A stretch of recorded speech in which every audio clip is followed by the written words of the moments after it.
Good morning class. आज हम जो है हिंदी व्याकरण में संधि का अध्ययन करेंगे। तो संधि आखिर है क्या? वर्णानाम परस्परम विकृत मत संधानम संधि। दो वर्णों के परस्पर मेल से उत्पन्न विकार या परिवर्तन को संधि कहा जाता है। संधियां मुख्य रूप से तीन प्रकार की होती हैं। पहला स्वर संधि है, दूसरा व्यंजन संधि है, तीसरा विसर्ग संधि है। आखिर स्वर संधि क्या है? दो स्वर वर्णों के मेल से उत्पन्न विकार या परिवर्तन को स्वर संधि कहा जाता है। व्यंजन संधि, जब किसी व्यंजन वर्ण का किसी दूसरे स्वर अथवा व्यंजन वर्ण से संयोग या मेल होता है, उस मेल से उत्पन्न विकार या परिवर्तन को व्यंजन संधि कहा जाता है। विसर्ग संधि क्या है? कि जब किसी विसर्ग का किसी दूसरे स्वर वर्ण अथवा व्यंजन वर्ण से संयोग होता है तो उससे उत्पन्न विकार या परिवर्तन को विसर्ग संधि कहा जाता है। तीनों संधियों का एक साथ अध्ययन संभव नहीं है, इस नाते सबसे पहले आज हम स्वर संधि का वर्णन करेंगे। स्वर संधि 5 प्रकार की होती है। पहला है दीर्घ स्वर संधि, दूसरा है गुण स्वर संधि, तीसरा है वृद्धि स्वर संधि, चौथा है यण स्वर संधि और पांचवा है आयादि स्वर संधि। आखिर दीर्घ स्वर संधि क्या है? कि दीर्घ स्वर संधि के अगर मैं एक सूत्रवत परिभाषा देना चाहूं जो संस्कृत में उपलब्ध है तो वह है कि अकः सवर्णे दीर्घ। अक का सवर्णी दीर्घ हो जाता है। आखिर अ क्या है? आयु आ ई उ री। आ ई उ और री का सवर्णी स्वर से संयोग होने पर वह दीर्घ में परिवर्तित हो जाता है। जैसे अ ह्रस्व अथवा दीर्घा, ह्रस्वी अथवा दीर्घी, ह्रस्व अथवा दीर्घ का अपने सवर्णी स्वर से संयोग होने पर वह दीर्घ में परिवर्तित हो जाती है। जैसे अ धन अ बराबर आ। इसमें हम देखते हैं कि दो शब्द हैं अन्न धन अभाव। अन्न में अंतिम जो है स्वर वर्ण अ है और अभाव का प्रारंभिक स्वर वर्ण जो है अ है। दोनों मिलकर के एक नवीन शब्द का निर्माण करते हैं, वह शब्द है अन्नाभाव। उसी प्रकार अ धन आ दोनों मिलकर के आ में परिवर्तित हो जाते हैं, अर्थात ह्रस्व और दीर्घ आ मिलकर के आ में परिवर्तित हो जाते हैं। हम जैसे एक शब्द देखते हैं कि शिवालय। शिवालय में दो शब्दों से मिलकर बना है शिवधन आलय।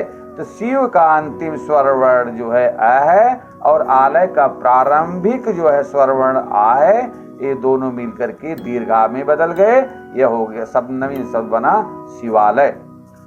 उसी प्रकार आ धन आ मिलकर के आ हो जाते हैं, अर्थात दोनों दीर्घ आ हैं, उनके दोनों से मिलने से उनका परिवर्तन दीर्घाम हुआ। जैसे विद्या धन आलय। विद्या में अंतिम स्वर वर्ण जो है आ है और आलय का प्रारंभिक स्वर वर्ण भी आ है। ये दोनों मिलकर के जो है दीर्घा में परिवर्तित हो गए और ये नवीन शब्द बन गया विद्यालय। फिर आ धन अ अर्थात दीर्घा और अ मिलकर के ये दीर्घा में परिवर्तित हो गए विद्या धन अर्थी विद्यार्थी। उसी प्रकार अन्य शब्द भी हैं दीर्घ स्वर संधि में कि ह्रस्वी और दूसरी ह्रस्वी मिलकर के ये दीर्घी में बदल जाते हैं।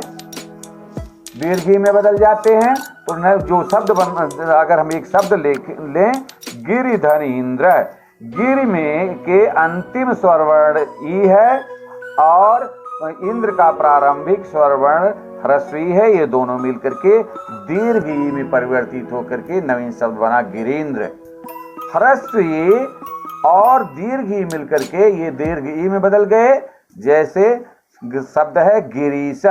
गिर में अंतिम जो है स्वर वर्ण ई है और ईस का प्रारंभिक स्वर्ण वर्ण दीर्घ ई है, ये दोनों मिलकर के दीर्घ ई में बदल करके एक गिरीशा हो गया। उसी प्रकार दीर्घ ई और ह्रस्व ई मिलकर के दीर्घ ई में परिवर्तित हो जाते हैं।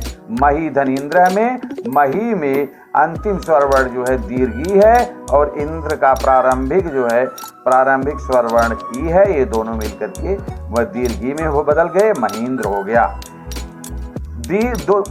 दोनों दो दीर्घ ई मिलकर भी दीर्घ ई में बदल जाते हैं। पृथ्वी धन ईश, पृथ्वी का अंतिम स्वर वर्ण जो है स्वर वर्ण दीर्घ ई है और ईश का प्रारंभिक स्वर वर्ण भी दीर्घ ई है, दोनों मिलकर के दीर्घ ई हो गया पृथ्वीश।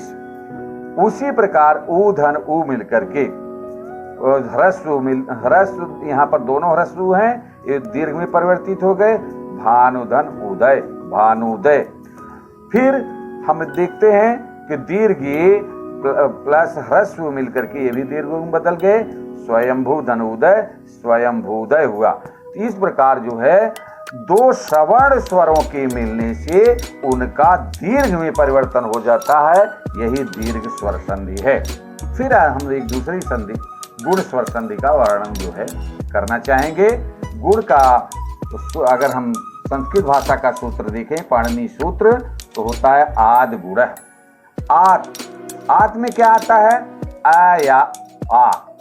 यदि आ या आ के बाद ई ह्रस्व अथवा दीर्घे, ह्रस्व अथवा दीर्घु अथवा री आए तो क्रमशः जो है ई और दीर्घ ई का जो है ए में परिवर्तन हो जाता है और जो है ऊ और दीर्घु का ओ में परिवर्तन हो जाता है तथा री का अर में परिवर्तन हो जाता है। जैसे कोई उदाहरण स्वरूप आ प्लस ह्रस्व ये दोनों मिलकर के ए हुए। देव धन इंद्र में देव में अंतिम स्वर वर्ण आ है व में और इंद्र का प्रारंभिक स्वर वर्ण ह्रस्व ई है, ये दोनों मिलकर के ए में बदल गए, ए हो गया देवेंद्र। आ धन ई मिलकर के ए में बदल गए, देव धन ईश। देव में व में अंतिम स्वर वर्ण जो है आ है और ईश में प्रारंभिक जो है स्वर वर्ण दीर्घ ई है, ये दोनों मिलकर के ए में बदल गए, नवीन शब्द बना देवेश।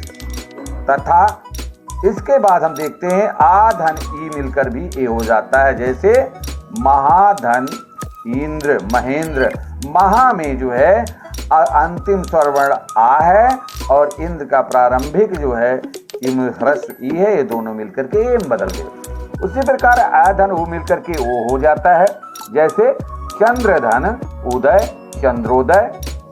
समुद्र, यहाँ पर आ धन ऊ मिलकर के हुआ। आ धन, फिर इसके बाद आ धन ऊ मिलकर के ओ में परिवर्तन हो जाता है। जैसे महाधन उत्सव। महा में अंतिम स्वर वर्ण आ है और उत्सव का प्रारंभिक स्वर वर्ण ह्रस्व ऊ है, ये दोनों मिलकर के जो है ये दोनों मिलकर के ओ में परिवर्तित हो गए और नया शब्द बना महोत्सव।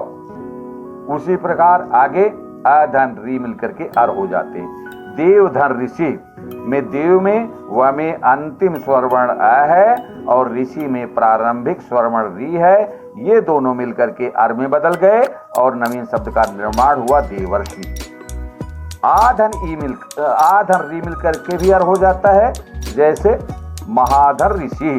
महा में हा में अंतिम स्वर वर्ण जो है आ है और ऋषि का प्रारंभिक स्वर वर्ण री है, ये दोनों मिलकर के अर में बदल गए और नवीन शब्द का निर्माण हुआ महर्षि।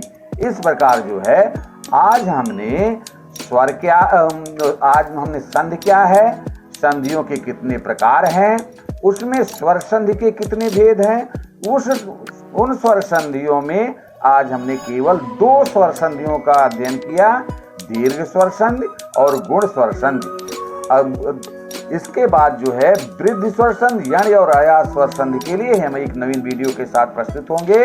नमस्कार, सुरेंद्र प्रसाद सिंह। मैं सुरेंद्र प्रसाद सिंह। जय हिंद, नमस्कार।